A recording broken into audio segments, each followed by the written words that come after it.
Welcome to conference. We have lovely visitors today. We have Henry and Baxter here for the Year of the Dog and our teachings on the Ashtanga practice being a dog practice.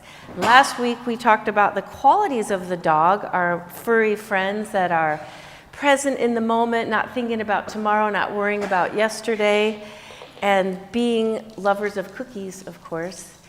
And just lovers in general, like teaching us how to love unconditionally and forgive and be playful and be in the present moment. So last week we talked about up dog and how we do up dog 50, 60, 70 times in a Ashtanga practice. And that is so unique when we talked about Krishnamacharya and how he taught Iyengar and Endra Devi and Pattabhi Jois and his son Deskachar. Pattabhi Jois taught us Ashtanga system that's very unique in the vinyasa sets, how we go in and out of vinyasa through the entire practice. So, because we have Henry barking at Buddha. So last week we looked at how important it is to have a beautiful up dog, because in yoga, we understand more maybe than other things that we do in life how the body and the spirit or the emotions are yoked together. And the physical body has a potential, the possibility of opening or helping us with our emotional self. And up dog is one of the best ways for us to open our heart chakra and to be more loving, more present, more forgiving, more compassionate. So every time we do that, we're going against our habitual habit of rounding our shoulders and opening ourselves up. Last week was about the psoas muscles. So from the waist down, we looked at lengthening these large muscles to release the lower back. We see that in up dog. This week we're talking about from above the waist. So this week it's about the heart region and the shoulders and trying to get space between your ears and your shoulders and open yourself up wide to the world and embrace the dog in you. So our demo for today is up dog. And I want to talk a little bit about the frame. So last week was a psoas, like kind of dropping the hips forward and lengthening those large muscles along the spine. This week we're going to talk about this being my frame, so I need to have my fingers or my paws spread and rooting down through the 4 points in my palm, pushing the floor away from me and pulling up through. Where are we pulling up through? If you could see Emily, she's saying the chest, the heart, or even thinking more specifically, the sternum lifts.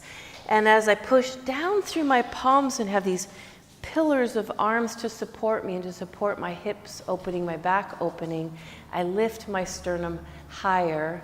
And at the same time, rather than being here, what am I going to do with my shoulders? Push into the floor and pull the shoulders down and lift the sternum up. So you can see how I've just brought the hips up, created space between my ears, opened the chest up wider.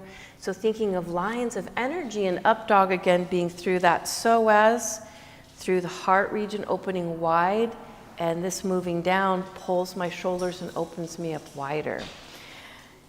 This all is just a beautiful counterpost to life when we're constantly on our devices or sitting for long times throughout the day, or sometimes even just our standing posture is a little bit rounded from our habitual sitting patterns.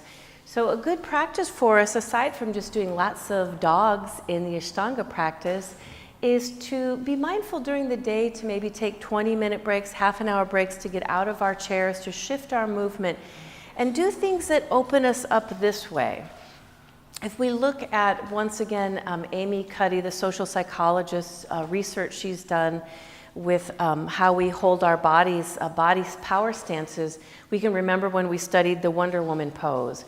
And what I said to everyone is when you do the Wonder Woman pose to bring like more courage and more confidence into different things you're doing in your life, it's basically, Wonder Woman stance, remember, is here.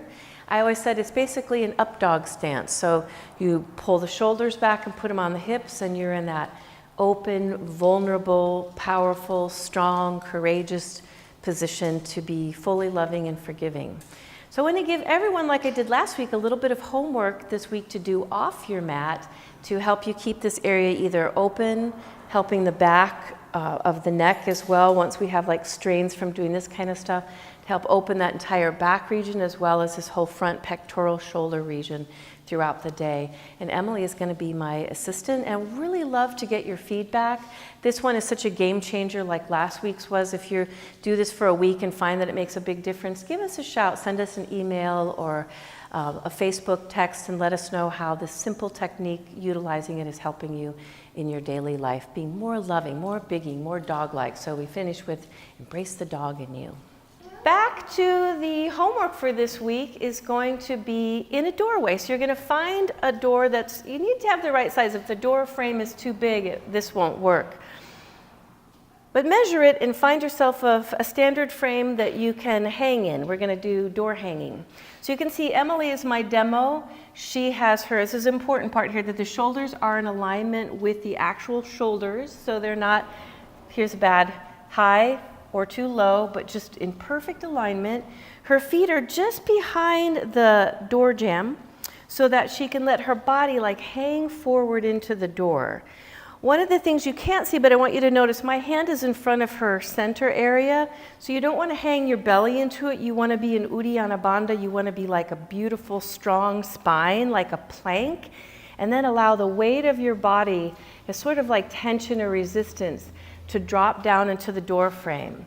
Your homework's going to go like this. You're going to look forward and count 4 Ujjayi breaths. Then you're going to look to the right and hang into the door the same 4 Ujjayi breaths. Then you're going to look to the left and hang 4 Ujjayi breaths. And then to get into a little bit more of these back and neck muscles we talked about, the upper back, you're going to look down and hang the body into the doorway 4 breaths. And then letting your head hang down, you're going to look to the right 4 breaths. And then you're going to look to the left 4 breaths. And then when you come out of it, Emily's going to tell us how she feels. So good. Awesome. So you can do this anywhere. I highly suggest to do it a few times a day and let us know how it makes a difference in how you're feeling in your, not only up dog in your Ashtanga practice, but just in life in general. Open the heart up wide, breathe deep, and love. Yay! Breathe deep, baby.